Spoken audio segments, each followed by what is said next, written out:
So today we did an installation for a EVO FIT Android 10-inch touchscreen in a BMW X1. This is a F48 model. This is a 2016 model car.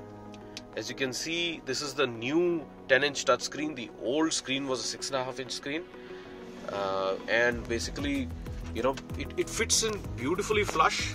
So if you see, there's absolutely no gaps anywhere, and it sits straight into the original slot.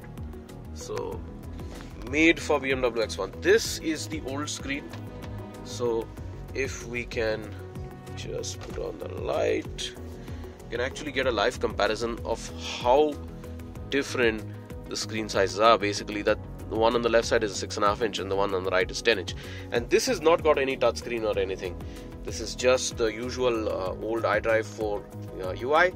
Right now this is the iDrive 7 UI, but you do have access to the iDrive 4 menus too. So if I hit car info, basically we can just go hit up the menu, choose our different options. So everything from the car settings and, you know, whatever you had native on the device continues to work as it is, just not on touchscreen, through the iDrive controller. And now if I touch the screen, it goes back to the iDrive 7 menu, and all menu options basically can be controlled by the iDrive controller, or, you know, slide left, slide right, all functions work. Otherwise we could use the touchscreen too. This is an interesting feature. It's basically the dashboard. So we could just, as we give throttle out here, the RPM rises and it will just show in the screen. So you can have like a more up in the eyesight view. You can also change colors out here, make it orange to match the interior, or you could go for something funky like green, whatever, as you like. Now the system reads lossless music formats, and it is matched and paired very beautifully with the existing system.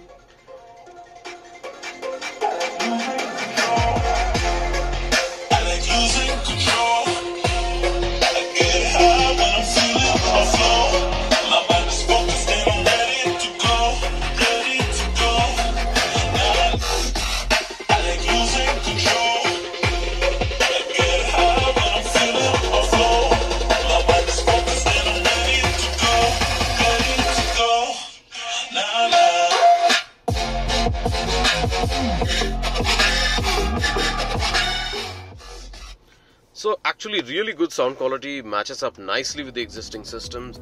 Here we could choose whether we want music from the internal memory, or we would just want to pick it up from a pen drive which we can connect.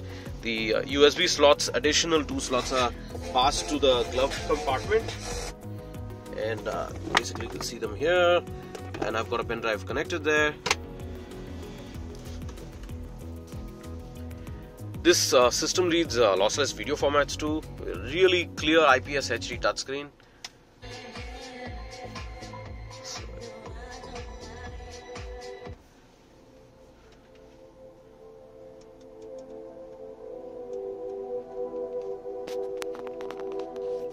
Really crystal clear video quality.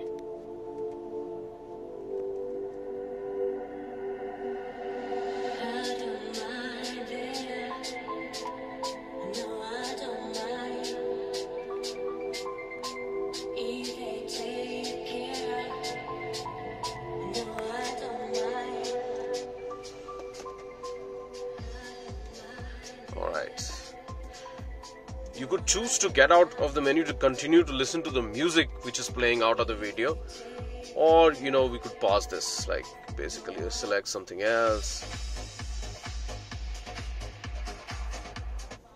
and pause it. Navigation is basically linked up to Google Maps in this case. This is the iDrive 7 menus from which it directly launches Google Maps.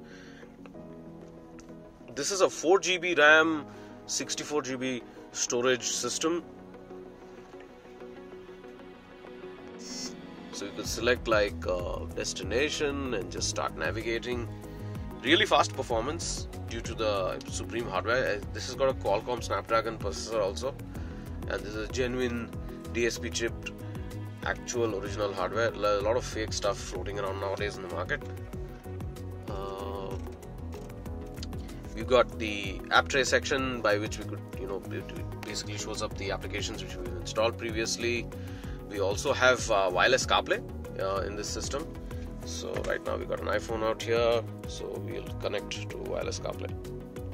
So what we can do actually is to go in the iPhone, and search for CarPlay, and then on the cars it will basically show up the name of the Bluetooth, and once we select, Apple CarPlay starts working. So right now it's already connected. So CarPlay is working wirelessly. Right now the phone's not connected physically to anything, and you basically have like your split screen UI and the usual Apple CarPlay UI.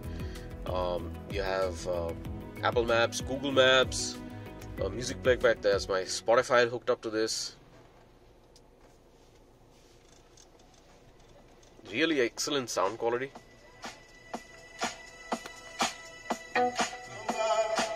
Brings out the best of your Apple iPhone.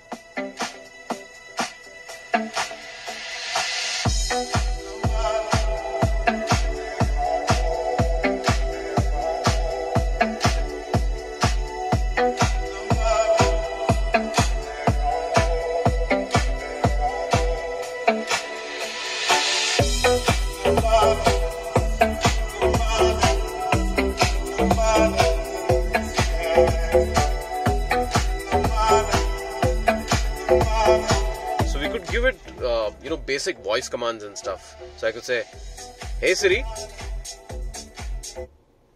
pause the music please.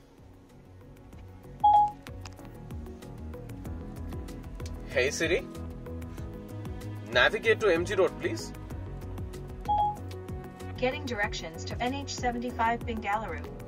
It's just a simple voice command, and it just picks up the spot and we can just navigate. Starting route to NH75.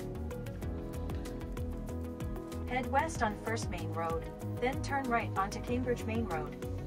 So we could choose to use Google Maps too. So right now this was Apple Maps. So I could go to pick up Google Maps and pick up some kind of a destination from recent searches, and it works the same. Head west on First Main Road toward Cambridge Road, then use any lane to turn right onto Cambridge Road. So the voice assist changed. That was Google Assistant. The Public School may be closed by the time you arrive. Alright. Hey Siri, stop the navigation. Okay, it's stopped now. So we could basically go back to the menu, hit the BMW logo out there, and it just comes back to our menus out here.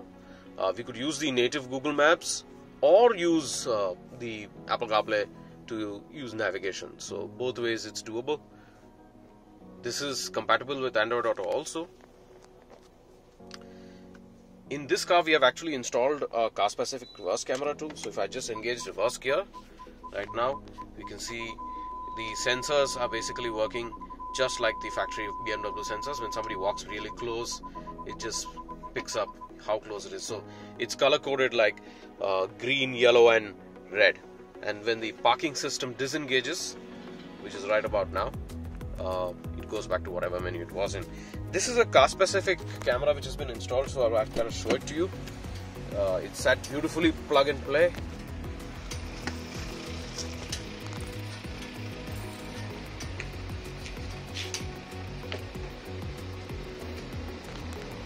So completely made for the car. It's replaced the boot button. So right now the boot button is disabled from inside, so it's not opening, but otherwise once we enable that, it will just work.